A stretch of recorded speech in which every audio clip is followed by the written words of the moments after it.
Unless you live under a rock, you must have heard about the largest floating library that's docked at Mombasa. It is called Logos Hope, and I got to visit it. So the concept here is they sail around the world, going at different ports and setting up a book fair. And they've been at Mombasa for 45 days. As at the time of this recording, they had around about 5 days remaining.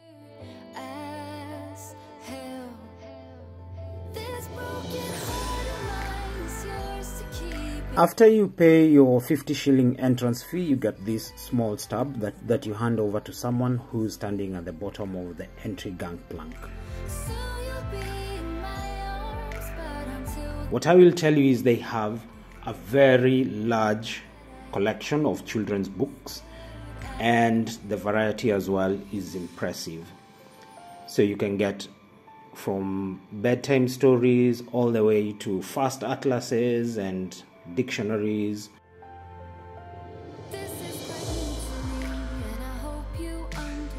So it seems to be heavily a Christian themed book fair. So a lot of the books have Christian references to them. I'm not sure this has been communicated anywhere, but do expect to find a lot of Christian books.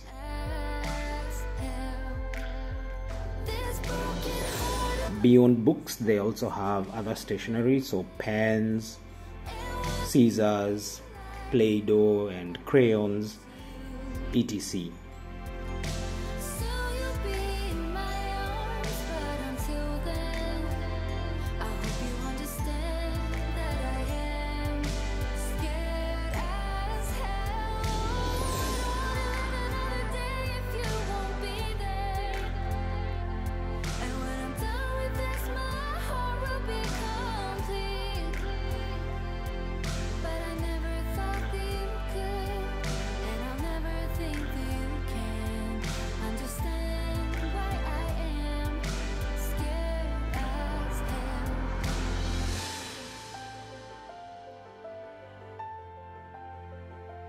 This is quite new to me, and I hope you understand.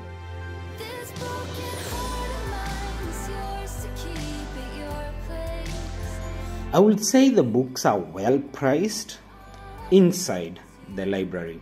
There's a reason why I am insisting on inside the library, because whilst I was doing all this and I got to pay for my books, the experience was soiled somehow by the pricing between KRA, Kenya Revenue Authority, and Logos Hope themselves.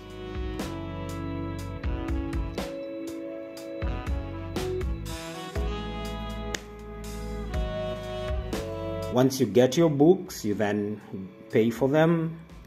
They do not accept debit cards or M-Pesa, so you will have to pay in cash or credit card. On my feet when you move a little closer to me, I can't breathe in.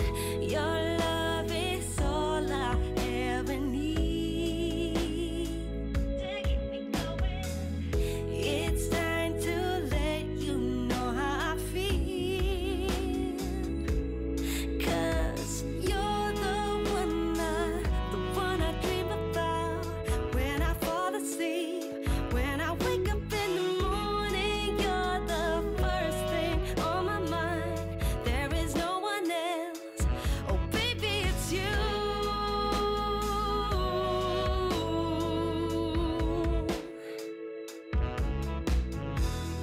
On your way out, there is a small exhibition that had the story of the prodigal son, and it's an audio-visual exhibition, so you can stop if you have the time. You can stop, and on these tablets you can then play part of the story as you walk around.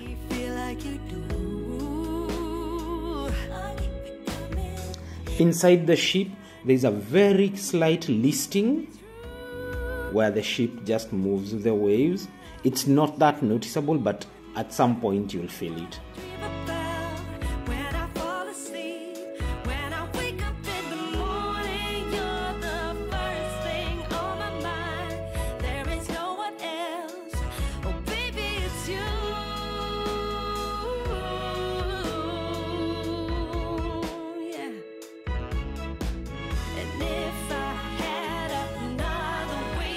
Just after the exhibition is an area where you can relax. So there is a cafe and just a chill spot with the wooden benches. Never got to use the cafe. They do coffees and popcorn and such. I wasn't in the mood for that, especially it being Mombasa and the heat. Inside the ship, it's air conditioned. So really my experience aboard the ship up until this point was going well. I had enjoyed, and as soon as I left, I was accosted by a Kenya Revenue Authority agent, and he asked a very innocuous question. His question was simple: how many books did you buy? I saw no reason. I didn't even know who he was, and maybe just the brazenness of the agent caught me off guard. So I answered the question truthfully, and I said I bought 9 books. I was then informed that there is a VAT charge and other levies that you need to pay for the books. So on top of a VAT charge of 16%, you also have to pay railway development levy and import declaration fee, which then push up the price of the books by around 20%. There is a caveat to this, so it's only if you buy 5 or more books. I just can't emphasize how small the sign is and how small the font is on this sign. You would have to see it to even believe it. And they have 6 cash desks, actually 7 cash desks, and only 1 sign above one of the cash desks. So if you went to any of the other 6 cash desks, you probably wouldn't be seeing this.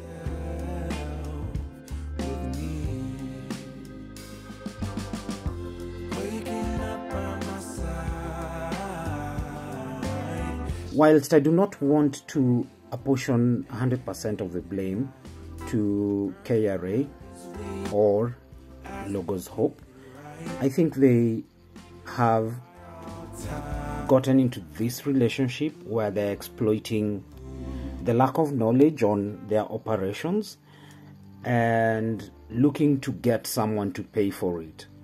Because you can tell me that Logos have been at the port for 45 days and they didn't know that people are being charged railway development levy and an import declaration fee.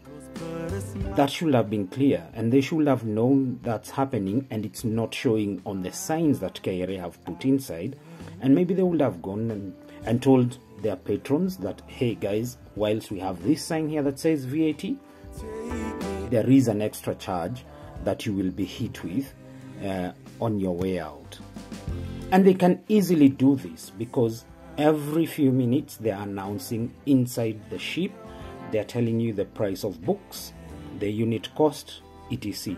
They could easily just say at the end, there are other taxes that need to be paid, please refer to the cash office. Which is really annoying because you could buy the cheapest books, but if you bought 6 of them, you would have to pay tax. But if you bought 4 of the most expensive books, you don't have to pay tax. It doesn't make sense. So yeah, that's that. All in all, I would say it's a pretty underwhelming experience, really, in the totality of it. In small bursts, it's a nice thing to do, but by and large, it's a really underwhelming experience. But I'm sure there are people who've had great experiences on it. The collection of books is just mildly better than any other bookshop you will find in Kenya, but yeah, at least when you buy from the bookshop, you know what you're paying for and you're done and done, and you won't have KRA to interact with on your way out. I can tell you, KRA will mess your day. It doesn't matter if they just say hello to you. KRA is one of those things, one of those institutions you never want to deal with. Yeah, so that's that. If you haven't gone to the Logos, they're here until the 3rd of October. They're open from 8 a.m. to 7 p.m. You can go for for the experience. It's 50 shillings to get on board, and then you will pay for the books. I've been everywhere. And that's that. Until the next time, wherever the road takes you, may be full of joy.